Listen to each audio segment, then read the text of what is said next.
Welcome to Wash Talk, the Car Wash podcast. I'm your host, Megan Cusick, editor of Professional Car Washing and Detailing, and today I'm joined by Tim Hogue, CEO and founder of Modernwash. Today we're going to be talking about the advantages of prefabricated and pre-engineered car wash structures. Tim, thank you so much for taking the time today to talk with us. Thank you for having me, Megan. I really appreciate it. Thank you. How's your time at the car wash show gone so far? It's been really good. I wish everybody could come and join it. We've had a lot of good meetings, a lot of good people. Get to see old clients, old friends, go out to eat. We enjoy our time at the car wash show. It's been a great show this year. So that's fantastic to hear. All right, so let's get down to business then. Okay. All right. What would you say are the biggest misconceptions that, car wash owners or car wash owners to be have about prefabricated car wash buildings? Well, I think probably one of the biggest misconceptions is they think they're just kind of plain, or they can't do much customization. Okay. Buildings years ago were kind of like that. We've seen things in the industry that were these kind of welded structures that you couldn't really add on to the building. You couldn't do much customization. And so maybe that's rightfully earned over time. But with Modernwash, the way we go about our frame system, the buildings can look like anything. Mm-hmm. I mean, imagine whatever you will. But we build also other structures other than car wash out of them. So offices, dealerships, high-end garage, high-end homes, actually. Oh, wow. Even as well. So the system lends itself to any type of construction. So I would say people having the misconception of it maybe being a plain or only able to do certain things, and that's just not the case. We can do everything. Your mind is the only limit. Okay, excellent. So focusing just on the car wash industry at this point here, how do prefabricated structures hold up long term? The car wash is those elements really get to you. The water, the chemicals. It's a hurricane. Yeah, exactly. Inside a building. So how do these structures hold up against your traditional block or stick built ones? Gotcha. Well, a block is very durable. There's no doubt, but it does have limitations. If you want to talk about limitations, a block building is kind of pretty basic. And they do hold up very well in a water environment typically, although over time they absorb moisture too and can have trouble. So with a prefabricated, pre-engineered frame system like we use, you just have to plan good moisture management. There has to be really good ventilation because obviously it is a hurricane inside of a building. And maintenance is very important. You have to stay on task. Any exposed steel really needs to be painted every so often, treated. But in what we do, we offer some systems that help to cover areas that might be open to the wash. Chemical can be a little hazardous over time, right. If you keep applying it and don't wash it off. And so with a lot of our steel components, we're sensitive to that because you've got to get that chemical back off. Imagine if we washed a car and we never cleaned it off. We right. just kept putting chemical on it. Yeah. Eventually, you wouldn't have a car. So we do have systems. We do some nice encapsulated PVC systems. Mm-hmm. We have ventilation systems that we put in every structure we build. So long-term structure, that when you build it, we're talking bridge steel. It's going to be here when we're all gone, quite frankly. Okay. And maintenance is an important part of any building, making sure that ventilation is good and working properly. And just checking your building out, make sure how it's performing. The building has a life to it too, so you have to kind of check it. It's like a being almost, but our structures hold up extraordinarily well. And honestly, most everything will be here for 100 years or more, Yeah. Okay, well, speaking of time, how much time can operators realistically save by going with a pre-engineered structure, and why does that matter financially? Oh, this is where it gets good. Okay. Because the block layer is your slowest guy on the site, or a stone layer if you're wanting to put on stone. So that is where the prefabricated and pre-engineered frame system that we developed years ago, it's a bolt-together frame, so it comes together quickly. And when I say quickly, we'll quantify that somewhat too. But all of my cladding systems are also a screw-on or mechanically fastened system. Okay. So like our stone is cultured stone, but however it secures with screws. You don't see them, you'll never know that. Yeah. And it'll look just like any other stone, but you're not waiting months on the stone layer, for instance. And that's just one case. But typically with our buildings, we've done some back-to-back tests with guys on stick build. And I'll tell you, the least savings I've seen is at least 30 days but I have seen many sites where we are 3 months faster, 90 wow. days. And I've had a couple where it goes into 120. A lot of our buildings can, quite frankly, go up in about 60 days or less. Wow. And I'm talking about the full build, the cladding, the interior, the shebang, so to Right. speak. So what you're talking there is a potential operator that's building. He has to get open, or she has to get open as quickly as possible. You're paying the bank Right. or you're financing, and the longer that you're not open, that's customers you're Right. missing out on. And so we want to speed you up, and we want to make these systems go together quickly. We can work with their contractor and train them into our system, and we like to do that. Yeah. And we also do a kind of involved takeoff sheet that kind of walks them through an A, B, C, D, E, F, G. I mean, we want to keep it simple. Or we have our own authorized contractors that we can send that build our systems all the time. But you'll be surprised. That's where the real savings, you can get in and get out and get open. And that's what matters, really. Yeah, absolutely. All right. Now, earlier you mentioned that, one of the misconceptions in the industry is that these, structures aren't necessarily customizable. So how much customization can you put into these structures, in terms of tunnel layouts or equipment integration, aesthetics, site constraints even? Right. And we take all this into account. At Modernwash, we do architectural, we do the engineering, we do MEP, the mechanical, electrical, plumbing engineering. We do all this in-house. So we have our finger on the pulse of the client's project. So all these things are important, from the site and the site design. We want to make sure the site is like a heart that just pumps in, pumps back out.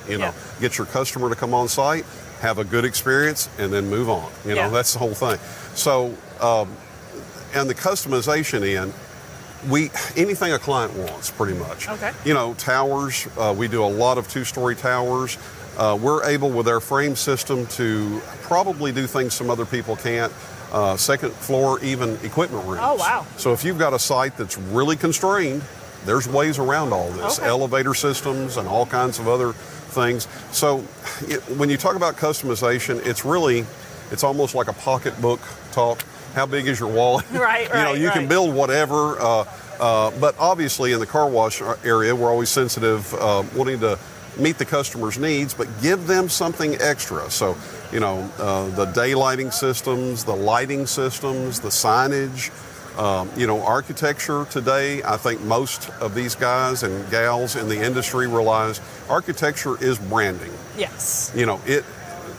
To stand out against your competition, which we've got a lot of competition in the United States, an operator needs a building that is a 24-hour billboard. And so we take that into account right off the bat. And some customers may not understand the level of what they really want. So we work with them through renders, 3D designs, and we try to get a design. Sometimes we have to push the client a little bit past their comfort zone, because this building needs to pull people in. Yeah. And they maybe have not looked at that before. Maybe the building was a necessity, but I'm going to tell you, it's an important part of your branding. It tells the street every day who you are, what you're doing for your business. It also kind of gives the customer the feeling that you care.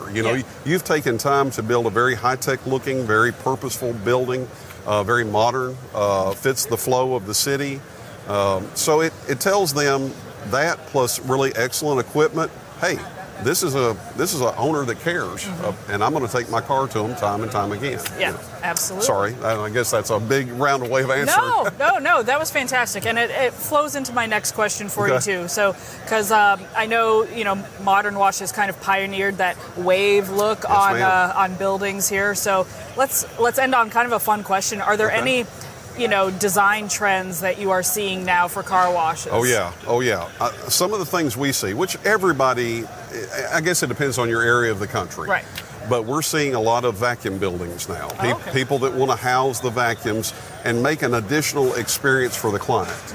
And in that, when I say experience, they are looking at very involved lighting systems to complement the vacuum building so that it kind of complements the main tunnel experience. Right. And in some places, some climates, you don't need that. In some, it's very vital. Right. But we're seeing a lot of those. We still do a lot of towers because a tower is almost like a signage to the street. Right. But it also can be your office area. It can be just for signage. It can be for storage and all other things as well. We've even got some clients that rent space at their buildings to other businesses. Oh, wow. So, and a couple other trends. Of course, we see, in the industry, smaller sites are coming online more so because the big sites are tougher to get in some cities. Planning and zoning can be difficult in some areas. California, and a few places else, honestly, too. But smaller sites, so we're having to design buildings that really can have a lot of pizzazz in a small footprint. Right. I don't know if that's a trend so much, but I think it is a necessity to some degree. And we do a lot of lighting, a lot of custom lighting. Okay. I'm going to tell you, that has grown even more and more and more. Instead of the guys just thinking, well, I need to throw some lights in the ceiling and be done with it. Yeah. Now they're doing marketing lights. The towers, we provide all kinds of exterior lighting for those. Accent lighting in places you never thought of. And I'll tell you something else I'm seeing. I'm seeing more folks spend money on the site. When you pull into a car wash, it's the whole experience. It's not just the tunnel. Right. How easy is it for that customer to pull off the road? How quickly can they navigate your site? Do you have good site signage to say, go this way? Right. You'd be surprised how many people go in the wrong entrance of a car wash. I can believe it. And so it's very important to use nice hardscaping, softscaping.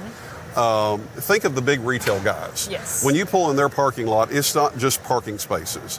They have almost taken time to make a little bit of artistic impression about the site. You've got nice trees and nice softscape, and you've got a lot of hardscape areas with nice rock. And we're telling folks, you need to do these things. Every little bit counts. It registers in the client's mind. These people are a step above. Yes. And I'm going to tell you, when it comes to winning the war against your competition, every little bit can help. Absolutely. And we want to be a benefit in that way. I feel like we have the knowledge to really help folks. We've been around in this industry a long time. So, and we're able to give you maybe some pointers and things that would help you be even more successful. It doesn't always have to cost a lot either. It's just taking the time to think the site through. Right. So I think site embellishment is a big trend that we're seeing more and more. Guys are willing and gals are willing to spend more on their site than they first were. It was kind of a second thought for a long time for people. The building, I believe, using some unique ACM, which is an aluminum panel. Okay. We see folks willing to express a little bit more, be a little bit more like your commercial bank, look a little snazzy compared. So I think the towers, the lighting, daylighting is still very popular, and we do a lot of polycarbonate roof daylight systems still. Bringing in natural light, because when people feel good from natural light, they spend more money. Yeah. And it's a noted fact. So, but those are kind of the biggest things I see. Obviously, every day is a new adventure. Right. Somebody has something else new that they want to do. So it could be that we have to put your equipment room on a second floor. It could be veritable anything. I mean, we've had guys wanting to incorporate restaurants or walk-up windows with their car washes. Oh, wow. We have done a few of those. I don't know that that's a trend yet, but it might be with people looking for more revenue on a site. Right. You just never know, Megan. Very cool. Very cool. Anything else to add on this subject that we haven't covered yet? We've gone the way of doing a pre-engineered structure because we meet the tax advantages with this structure as well. That's a big benefit for clients. But it goes together in a traditional way, and it allows a client to have as much customization as they want without having to compromise. Like in a modular type structure, you're limited on road size, and we're very cognizant to that. So we realize we have to make areas that span very good sizes, and the client may want to add on. So like in our buildings, this is a question we're asked all the time. Yeah. If it's very successful and I have the room, can I add on to your building? Well, we can prep for that. And actually, no one will ever know, but you take off some cladding, and we've already got new connectors and things to just start adding on and continue that structure. Now that's something a lot of people like to think about, because if they have a site and they start out with a smaller building, but yet they see the area grow, they want to be able to expand that. And if they have the land, this is something we can easily do and kind of incorporate early on without much cost, and it enables them to future-proof. Does that make sense, Yes, so to speak? So I guess that's it in a nutshell. We enjoy working with our clients, and it's like a family to us, and get to see great folks like you at the show too, and have a good time. So I'm thankful to be here. Appreciate you inviting me today. No, and thank you for taking the time to talk with us in the middle of a busy show here. It was a pleasure. Oh, it's good. I need to sit down for a few minutes. Yeah, so that's good. Excellent. All right. Be sure to subscribe to Wash Talk, the Car Wash podcast, on your favorite podcast or video platform, and check out carwash.com for the latest news in the industry.